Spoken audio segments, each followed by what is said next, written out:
Hi, this is Terry White for Havel Scissors. I would like to show you some tips for using the jumbo rotary cutter and show you how to use the novelty blades which are available from Havel Scissors for you. Here is a variety of Havel's products. Jumbo rotary cutter, and this is one of the novelty blades, which is a skip blade. Now the first thing that I want to show you is the jumbo rotary cutter. There is a safety.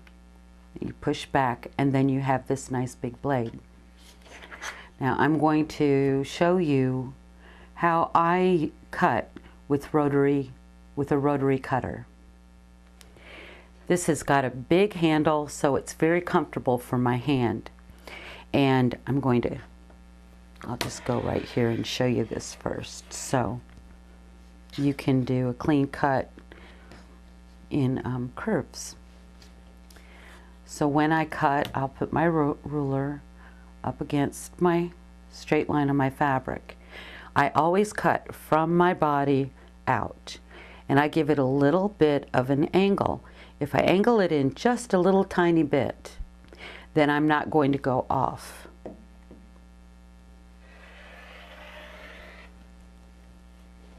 Okay. Now holding the ruler, you can see that I hold it down and I put my finger on the edge, and that keeps it from scooting this way. And the other thing is, if I have a really big area to cut and I'm going to have to move my ruler, I will cut, stop, move my ruler up, and put my hand there again and cut and stop. But the other thing is, I always keep my hands at least, half an inch away. This is the 45mm comfort cutter, and there is a pinking blade in this cutter right now. So I want to show you, this is a safety feature. You push the button in, and then when you pull back the little handle, it stays open, and then you give it a push and it closes it up. So that's a nice safety feature for this blade. Now, anytime you're going to cut with a pinking blade or any kind of a wave blade, the important thing to keep in mind is that the cutter has to stay straight up, because the blade is cutting on this side, and if you angle it at all, part of the blade will not be able to cut. So I'm going to show you.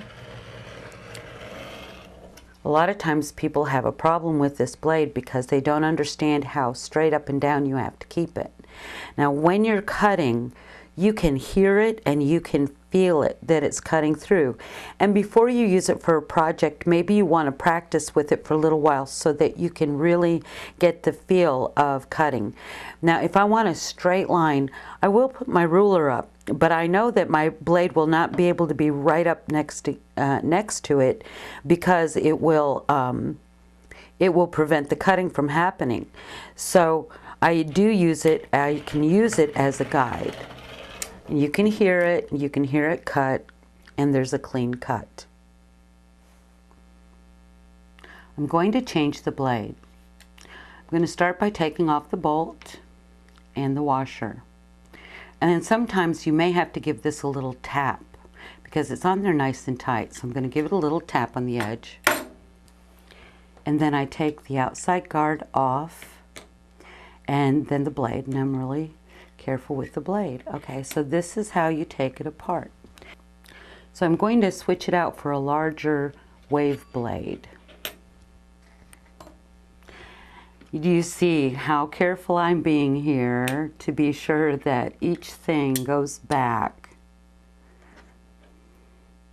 to where it was to begin with?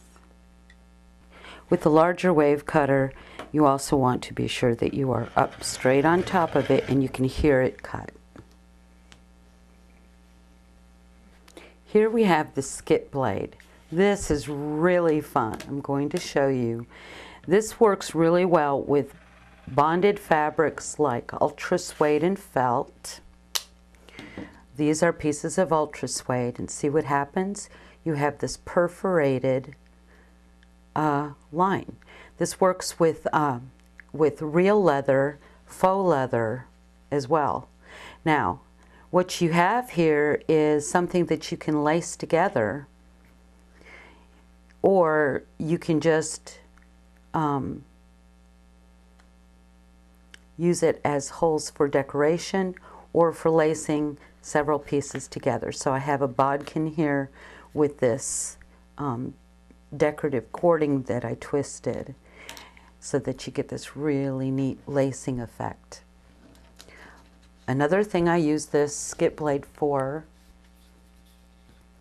is for when I'm making little journals or books, and I can add a perforation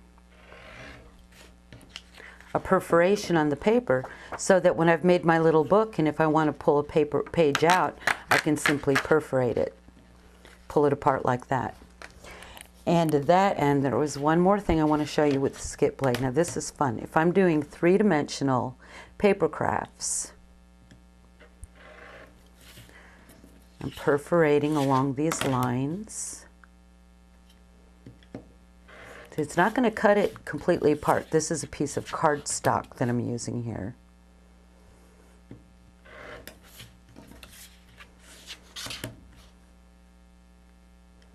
This is really fun. All right, so now I've got a really nice fold for my three-dimensional type of sculptures. Isn't that great? That's the skip blade.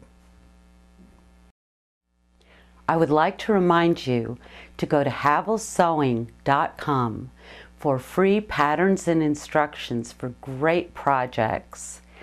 There are giveaways and contests and a lot of good information on Havel Scissors products, and that is at havelsewing.com.